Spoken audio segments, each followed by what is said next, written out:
our lives and in some cases take their lives. Everyone here will agree this conduct is abhorrent. I'd like to turn to a brief video to hear directly from the victims, the survivors, about the impact these crimes have had on them. Why did it cut in the middle like that? What crimes? What? I was sexually exploited on Facebook. I was sexually exploited on Instagram. I was sexually exploited on X. This is my daughter, Olivia. This is our son, Matthew. Look at how beautiful Miriam is. My son Riley died from suicide after being sexually exploited on Facebook. The child that gets exploited is never the same ever again. I reported this issue numerous times, and it took over a decade before anyone helped me. You might be able to tell that I am using a green screen. Why is that? In the internet world, my past abusers can contact me. Fans of my abuse material as a child can find me and contact me.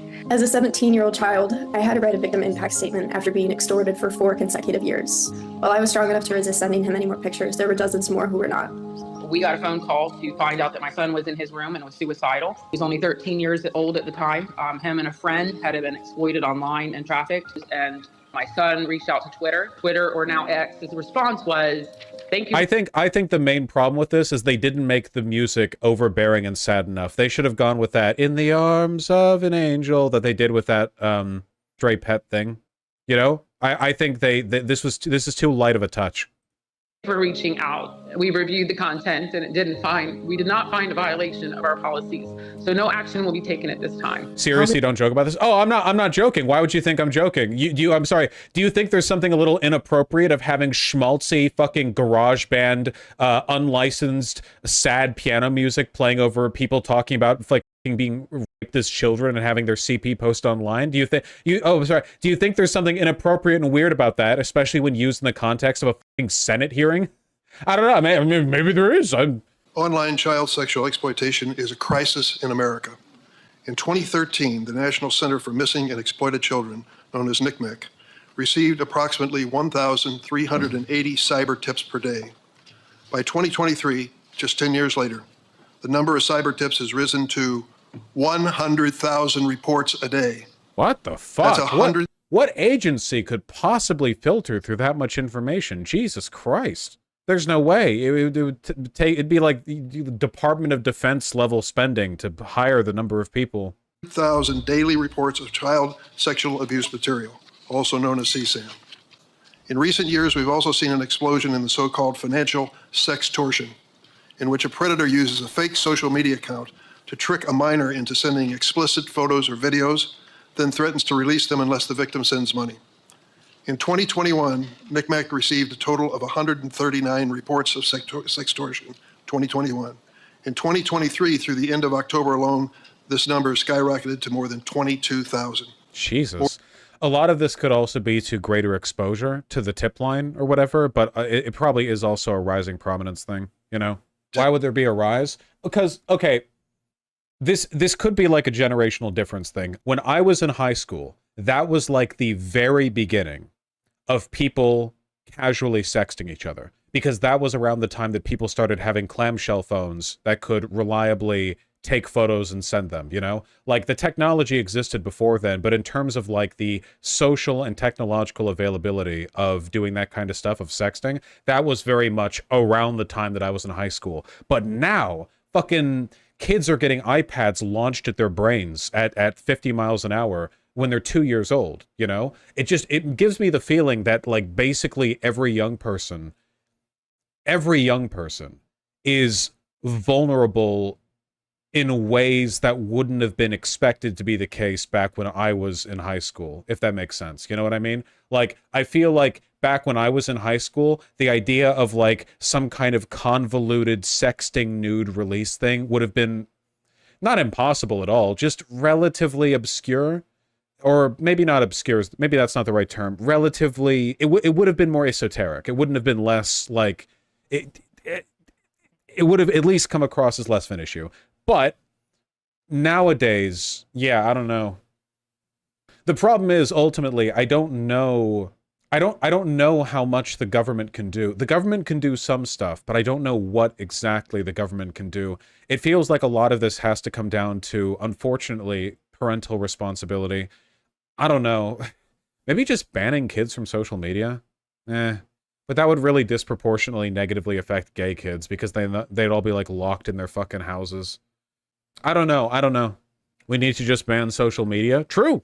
Yeah, a lot of this does come back to parental education, but there are limits to how well you can, you know, mandate that as a lawmaker. I feel like also one of the big root problems is, hey, why are there so many fucking pedophiles? You know? We can sort of dance rings around this, but it really makes you wonder why there's so much of a problem with this, like, as an underlying, you know, like, why exactly? Why are there so many pedos now? The God's honest truth is that what we today call a pedophile is probably less common now than it was 100 or 1,000 years ago. The real issue is that, like, if you get humanity back to its absolute roots, we're all grunting and shitting and killing and raping and blah, blah, blah. Like, for a long time, you basically could just get away with raping women. Obviously, throughout history, we've had horrible standards when it comes to pedophilia. Like, we just haven't been very ethical for most of human history. The difference is that take something like murder. Murder used to be a lot more common than it is now. Now, murder is really, really uncommon, which makes you wonder, right? Despite the fact that humans have natural biological inclinations towards aggression, violence, and murdering people, like we do, that's a survival thing, in spite of that fact, murder is now incredibly uncommon, which means that we have socially engineered humans into not doing those things. I think the problem is that we have only recently started socially engineering people into not raping, kind of an ongoing process, and I don't think we've done very much at all to socially engineer people out of the, like, broader, like, pedophilia, you know, child sexualization thing. Like an understanding of consent, basically, which of course they're associated because obviously, you know, if you have sex with a kid, you're raping the kid. Like, that is how that works. So, yeah, it's like a broader social engineering project. What if we bar children off the internet like we do for legal drugs? I don't think that's a very effective or even enforceable idea, to be honest. If a long, storied history of ineffective content blockers on parental computers are any indication, if a 15-year-old wants to get online, they can get online. Really, though, I do think a lot of it also has to be, like, an education thing. Like, you should not be able to graduate middle school without an extremely extensive and detailed understanding of internet safety, and the fact that we don't do that, like, that's more important than basically anything else we could teach them. Everything, from the natural sciences to mathematics to English, none of it is as important or useful day to day as basic stuff like that. Yeah, kids tend not to listen very well. It also has to be a parental thing. Unfortunately, even today, most people's parents were not growing up with, like, a internet safety education. You know, like, a lot of parents today don't know that shit either. How much responsibility can we bear on the parents if the parents that feed their babies crusty on iPads unsupervised? I think that, like, unsupervised screen time use for a kid is insane and is tantamount to, like, going to a bar and putting your kid in an empty booth and saying, like, hey, if anyone comes up, like, chat with them, whatever, like, I'm gonna get some drinks. Like, that is absolutely insane.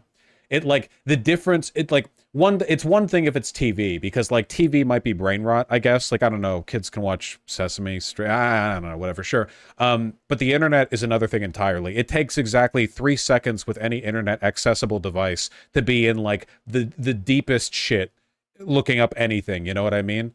It's so dangerous. Yeah, TV is curated brain rot, exactly. I thought Vaush was an anarchist. I'm the only anarchist, thank you. Unfortunately, you know, my sort of positive liberty perspective doesn't really apply to 2-year-olds.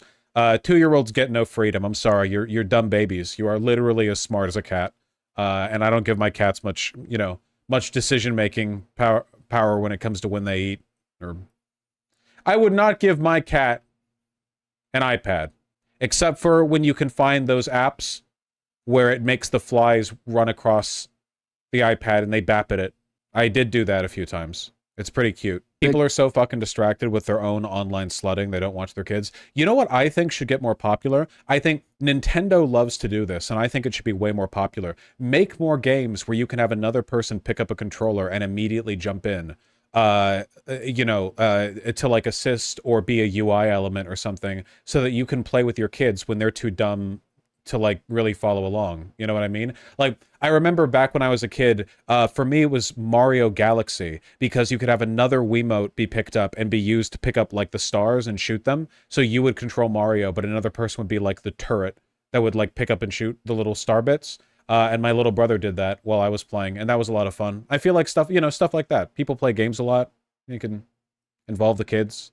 There's a huge difference between little kids and teenagers. Older kids will feel a greater need for privacy and distance from their parents. Yeah, and I agree with that. That being said, teenagers frequently fuck up their lives because they're retarded. This is also something worth pointing out. Like, it's kind of it's like a two-sided thing, because on one hand, like, once you're old enough to feel like you need privacy, that means you need privacy. Feeling like you need privacy means you need the privacy. That's how that works, right? So if you're a parent and your kid feels like they need privacy, they do. But at the same time, like, it's not like kids, even teenagers, are good decision makers, right? They'll like try drugs, they'll like get knocked up at parties, they'll send nudes to adults on Discord and then get like blackmailed with them. Like, there are limits to this. The best way to handle this is probably just to be a good parent, so that if your kid ever fucks up, they come to you for advice rather than hiding it and making it get worse. That's the most you can hope for, I feel. I'm not really talking about, like, I don't know, when I say kids, I'm mostly talking about, you know, kids. If somebody's 16, I mean, you can still fuck things up pretty bad at 16, but the best solution at that point, I think, is just to be a trustworthy authority figure in your kid's life so that they will come to you when they need help. That also means that a big part of being a responsible parent, you know, and a lot of parents don't do this because they're pieces of shit. Learn the culture of your kids. You can't be a good parent to your kid. You can't educate them or help them out through their problems if you are just completely fucking blind to everything they understand and care about. Learn their hobbies, learn their culture, learn their lingo. Stop taking a weird pride in being old. Like, back 2 generations ago, you know, the lingo was better. Fuck off. Shut up. It's all arbitrary, okay? Learn what's up. Now, I'm not even saying you have to be cool and hip. You can act however you want to act. I'm just saying educate yourself in what your kid is up to, what they care about, so that if they do ever need your help, they don't ever feel like they're communicating through a wall of cultural distance.